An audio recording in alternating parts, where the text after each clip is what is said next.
The IDF was blamed on news outlets around the world for brazenly opening fire on civilians in Gaza at a humanitarian aid site.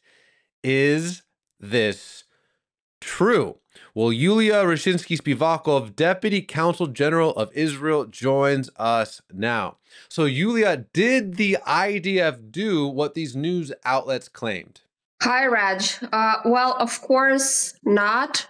Definitely not. It's totally false allegations that were, for some strange reason, published and taken by all the world media. From what we know, and IDF has conducted a very deep investigation.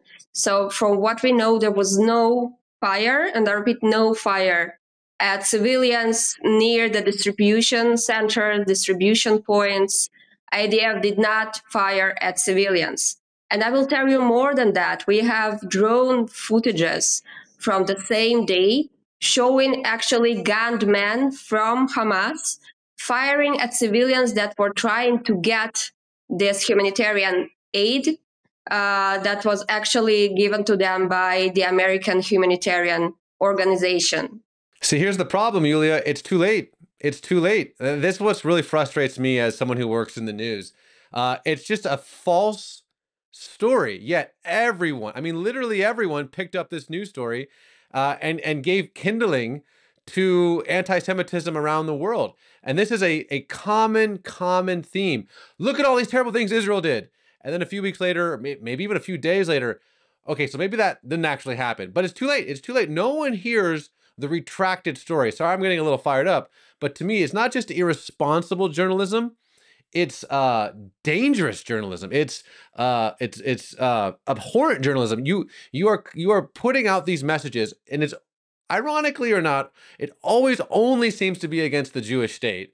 And then you retract the statements. But I mean, how many people saw the retractions? To me, this is infuriating. I'll speak on behalf of people in the news that try to have a balanced view. This is infuriating because then you see what happened, in Colorado. You see what happened in DC a couple weeks ago, where now these lies, this poisonous lies, are being materialized. Let me read you a quote from U.S. Ambassador to Israel, Mike Huckabee, because I think this is important. It's a few lines. Here it is.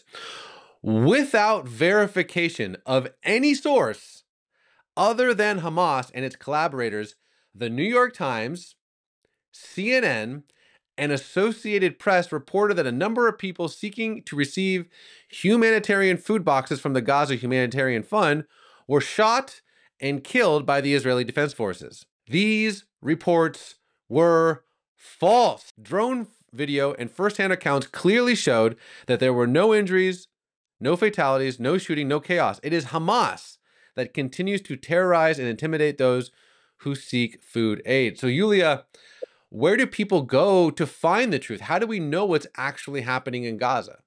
Well, first of all, I think we, and when I say we, I of course mean the media as well, we don't trust and we don't rely on, I think, the most horrible and murderous terror organization that exists on earth, which is Hamas. So whatever they're trying to sell, whatever they're trying to portray on the media or whenever, I think it's high time for us to understand that it's all fake and it's all false news. We know that the only thing that they are doing in Gaza, it's starving their own people. It's keeping them hostages. They keep hostages our people, and they keep hostages their own population. They're not interested in feeding those Gazans. And we saw some footages of people, how happy they were to get this food supply. But Hamas simply doesn't allow them to put their hands on food supplies, on medical equipment. They are just shooting at them and preventing them from having the basic humanitarian aid that us and the US and all of our allies are trying to provide them. So I think if really, and I wish everybody were like you, Raj, and thank you so much for saying that, but I think we need to verify our sources, verify the information. Israel as a state, we act as a responsible actor. and IDF acts as a responsible actor. And we check, we double check, we verify, we investigate, and we don't publish anything until it is thoroughly investigated. And that's exactly what we did this time as well.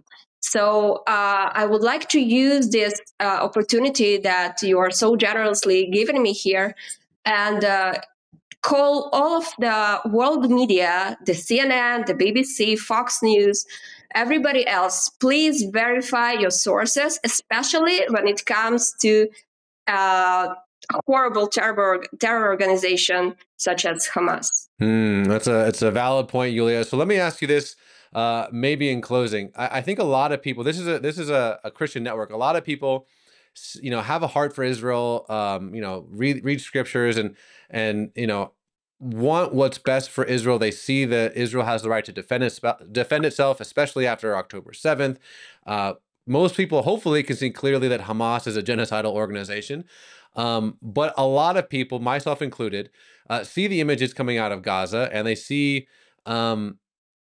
hungry people. They see people in desperate needs. So how does one stand with Israel, support Israel, agree with its right to defend itself, and also be pro-Palestinian, pro-Gaza civilians? Well, I think the answer is very simple. First of all, there are bystanders. There are kids, there are women in Gaza, and of course, everybody agrees that they need to be provided with basic products, whether it's food, medical, and other basic products. And that's exactly what we are trying to do now.